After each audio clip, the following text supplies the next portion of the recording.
दोस्तों, सुपरस्टार रजनीकांत को आज कौन नहीं जानता है,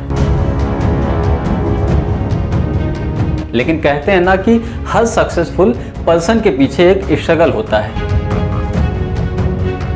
एक कहानी होती है। तो वही कहानी आज मैं आपको सुनाने जा रहा हूं। सुपरस्टार रजनीकांत का जन्म 12 दिसंबर 1950 में कर्नाटक राज्य के बेंगलुरु में हुआ था। रजनीकांत मराठी पृष्ठभूमि वाले परिवार से हैं। रजनीकांत की माता एक गृहिणी थी, उनका नाम रामबाई था, और पिता रामोजीराव गायकवाड़ एक पुलिस विभाग में कांस्टेबल थे। जब वो 5 वर्ष के थे तभी उनकी मां का निधन हो गया था। रजनीकांत मराठी थे, जिनमें महान वीर योद्धा छत्रपति शिवाजी के नाम बहुत आदर से लिया जाता है। इसीलिए रजनीकांत का नाम मराठा योद्धा छत्रपति शिवाजी के नाम पर शिवाजी राव गायकवाड़ रखा गया था। रजनीकांत अपने 4 भाई बहनों में से सबसे छोटे हैं। रजनीकांत के 2 बड़े भाइयों का नाम श्री सत्यनारायण राव और श्री नागेश्वर राव है, और बहन का नाम अश्वत्थ बालू भाई है। बात करें रजनीकांत की शिक्षा और बचपन की, तो रजनीकांत की प्रारंभिक शिक्षा Gavipuram government Kannada modern primary school में हुई। रजनीकांत पढ़ाई लिखाई में अच्छे थे और साथ ही उनकी बचपन से ही आध्यात्म में भी रुचि थी, इसलिए उनकी शेष शिक्षा रामकृष्ण मिशन द्वारा संचालित विवेकानंद बालक संघ रामकृष्ण मठ में हुई। रामकृष्ण मठ में होने वाले अधिकतर सांस्कृतिक कार्यक्रमों में वो भाग लिया करते थे।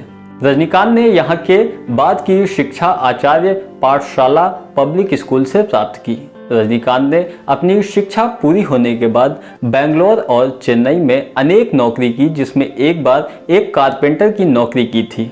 इस नौकरी के बाद उन्होंने कुली का काम किया। जैसे ही बेंगलुरु ट्रांसपोर्ट नौकरी में कंडक्टर की भर्ती निकली, जिसमें रजनीकांत को सफलता प्राप्त हुई और बस कंडक्टर बन गए। रजनीकांत की इच्छा थी कि वे कलाकार बने, लेकिन उनके परिवार के लोग इस बात का विरोध करते थे। इसीलिए बस कंडक्टर की नौकरी के समय में भी उनके अंदर अभिनय और कला कहीं ना कहीं जीवित थी, और इसी कारण वो एक अलग ही शैली में बस में सीटी बजाते थे, यात्रियों से बात करते थे, उनके टिकट काटते थे, और उनकी ये शैली सभी यात्रियों को आकर्षित करती थी। समय मिलने पर वे नाटक व स्टेज शो में भी भाग लेते रहते थे।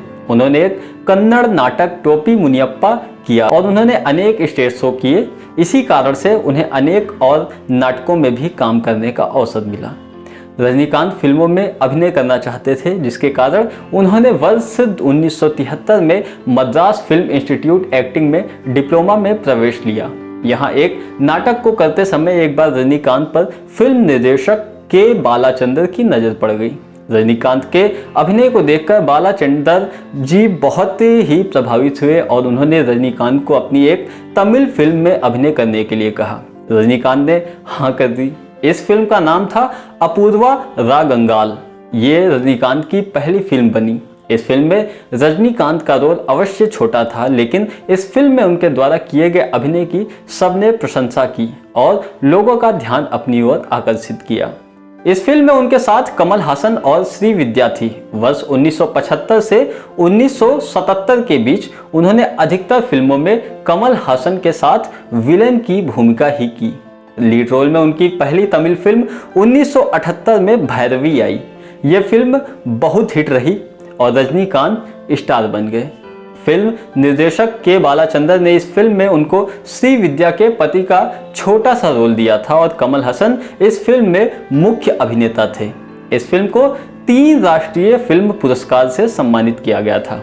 अपने फिल्म करियर की आरंभ में रजनीकांत ने अनेक फिल्म कमल हसन के साथ की थी, जिसमें से लगभग सभी फिल्मों में मुख्य अभिनेता के रूप में कमल हसन और रजनीकांत ने निगेटिव रोल किया था। उन्होंने फिल्मों में पहले नकारात्मक चरित्र और विलेन की भूमिका की, इसके साथ ही साइड रोल किए और अंततः एक स्टार अभिनेता के रूप में अपनी पहचान बनाई।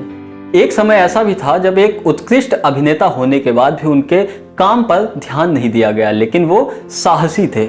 रजनीकांत अपने आत्मविश्वास से विपरीत परिस्थितियों में भी हार ना मानने वाले व्यक्ति थे। साउथ इंडियन सिनेमा में वर्ष 1980 तक रजनीकांत एक प्रसिद्ध अभिनेता बन गए थे। बात करें रजनीकांत के विवाह की तो रजनीकांत ने कॉलेज पत्रिका के लिए उनका इंटरव्यू लेने आई एक लड़की लता रंगचारी से विवाह किया था। लता रंगाचारी इतिराज कॉलेज की स्टूडेंट थी। उन्होंने कॉलेज मैगजीन के लिए रजनीकांत का इंटरव्यू लिया था। एक ही बार में रजनीकांत को लता बहुत पसंद आई थी। लता को देखते ही रजनीकांत ने लता को प्रपोज कर दिया था। रजनीकांत ने बाद में 26 फरवरी 1981 को तिरुपति मंदिर में उनके साथ विवाह कर लिया। रजनीकांत के परिवार की बात करें तो रजनीकांत और लता रंगाचारी के परिवार में उनकी 2 पुत्रियां ऐश्वर्या और सौंदर्या हैं।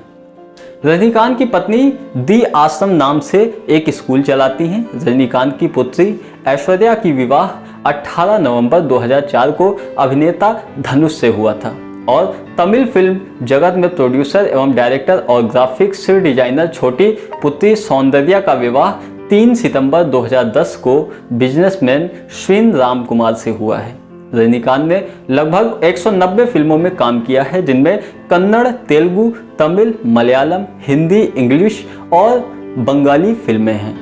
इन फिल्मों के लिए उन्हें बहुत सारे अवार्ड से सम्मानित किया गया है। वहीं बात करें रजनीकांत के अवार्ड्स एवं अचीवमेंट्स की तो रजनीकांत ने अपनी फिल्मों के लिए अनेक अवार्ड्स जीते हैं। रजनीकांत के कुछ अवार्ड्स इस प्रकार हैं। रजनीकांत को पहला फिल्म फेयर अवार्ड 1984 में फेमस साउथ इंडियन फिल्म नल्लव मुक्कू नल्लवम के लिए मिला था।